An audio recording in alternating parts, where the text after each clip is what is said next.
araw mga Pinoy. Dito yung grupo namin para ipakita sa inyo yung mga senyales ng isang Pilipino. Pag nakita nyo to, ibig sabihin ng Pilipino yung tao. Kaya Nandito nga si BGRC with TV at ito nga mga Tinkerbell. At ngayon, papakita namin sa inyo ang mga sinyalis ng totoong Pilipino. Ito ang aking mga tungkulin. Sinusunod ko ang kanyang mga tungkulin. Ang top 15 nating sinyalis ng pagiging Pilipino ay pagmamano. Panoorin natin. Lola! Lola! Dito na ako! Oo, ako. Andun ka na pala. Pumano po. Napakabangong bata. Tara, kumain ka na. Pag-unahan at hindi ako pasiga-siga sa lansangan. At ang top 14 nating sinyalis ng pagiging Pilipino ay paggamit ng ano at diba. Ngayon, panoorin po na. Alam ba nung nag-trip kami sa Ocean World? Yung di ba yung... Oo, yun. Parang walang pakialam. Pinagbibigyan kong mga At ang pang top 13 nating sinyalis ng pagiging Pilipino ay pagtawag ng imbis na pangalan at pagtanong ng ha kung di naintindihan. Panoorin po natin. tumatawid sa kalsada. Hindi ko ako pag ang ilaw ay pula. Pagkat ako'y isang mabuting Pilipino. Minamahal ko ang bayan ko. Tinutupad ko ang aking mga tungkulin. Sinusunod ko ang kanyang mga tungkulin.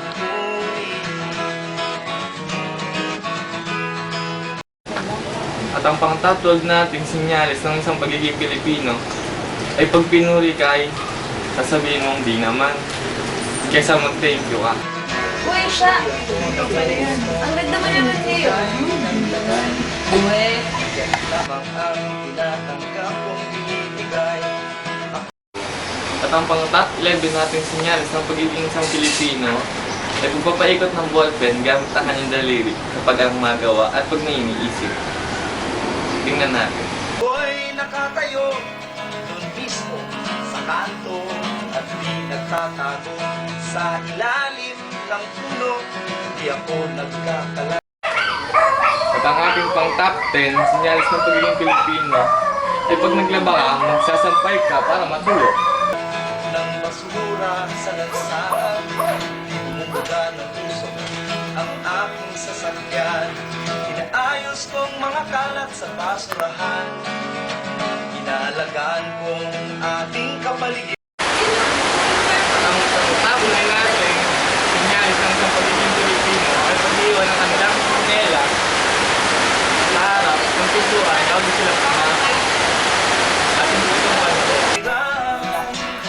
Pagkat ako'y isang mabuting Pilipino. Minamahal ko ang bayan ko. Tinutupad ko ang aking mga tungkulin. Ang top 8 natin sinyalis ng pagiging isang Pilipino ay pagtawag sa kanilang mga kamag-anak ng Tita Bertie, Lola Baby, at iba pa. na pala si Tita Girlie. May pasalubong sa inyo. Wow!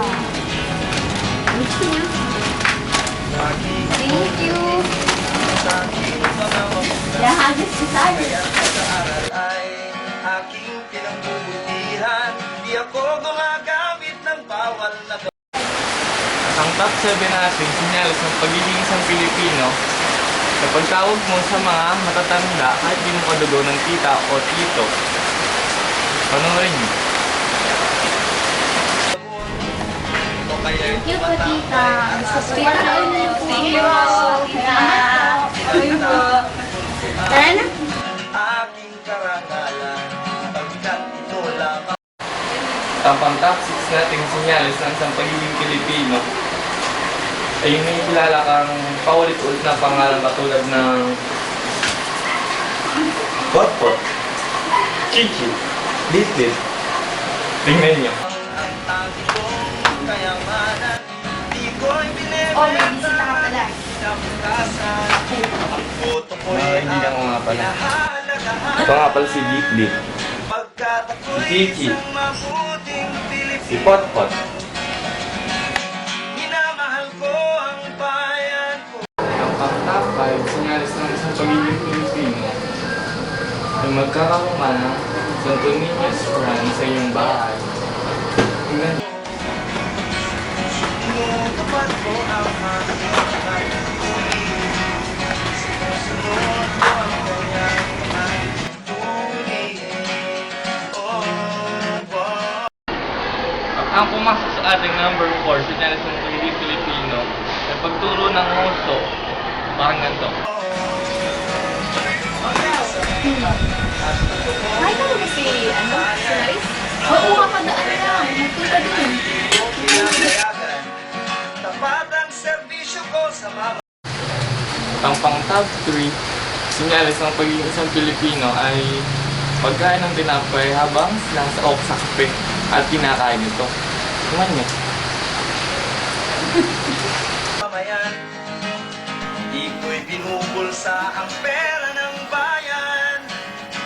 Pinagtatanggol ko ang mamamayang Pilipino. Mga karapatan nila'y kinikilala ko. Ginagalang ko ang aking kapwa-tao. Pinaglalaban ko ang dangal ng bayan ko. Pagkat ako'y isang Isa pa sa sinyalis ng pagiging Pilipino, nasa top 2 na po tayo ay pagiging late. Lagi daw pong late ang Pilipino. Tingnan nyo. mabuting Pilipino. Minamahal ko ang bayan ko. Tinutupad ko ang aking mga tungkulin. Sinusunod ko ang kanyang mga lipunin. Oh, wow. Pagkat ako'y isang mabuting Pilipino. Pagkat ako'y isang mabuting Pilipino.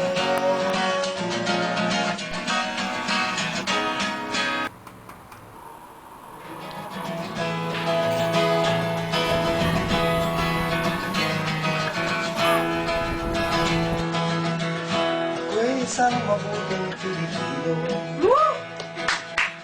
Minamahal ko ang bayan ko.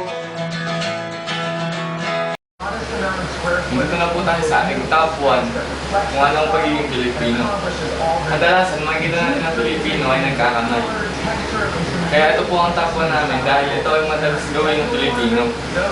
Tingnan po natin. Tinutupad ko ang aking mga tungkulin. Sinusunod ko ang kanyang mga tungkulin.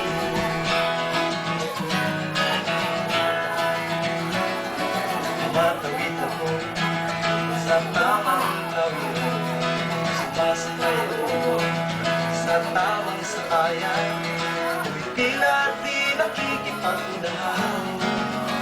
At di ako pasiga-siga sa lansangan. Nagbababad at sasakay ako sa tamang sakayan.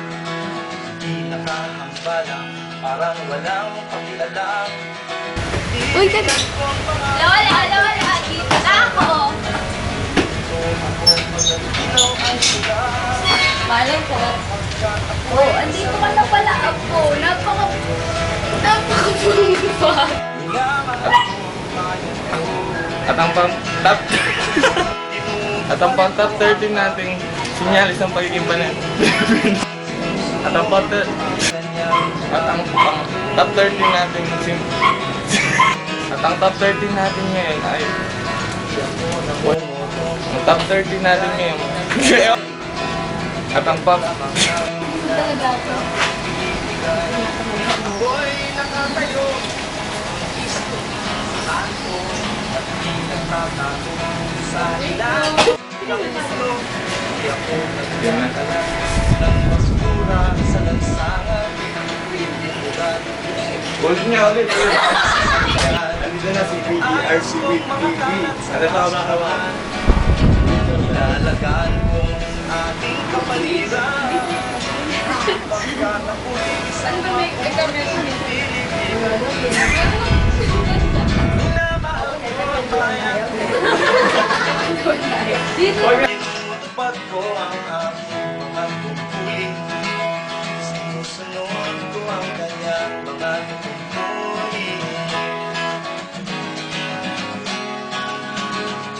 Lagi akong nakikinig sa aking mga magulang. Kaya't pag-aaral ay aking pinagbubutihan. Di ako gumagamit ng bawal na gamot, o kaya'y tumatambay at sa eskwela'y di pumapasok. Pinagtatanggol ko ang aking karangalan, pagkat ito lamang ang tangi kong kayamanan. Di ko'y binebenta ang aking kinabukasan, ang boto ko'y aking pinahahalagahan, pagkat ako'y isang mabuting Pilipino.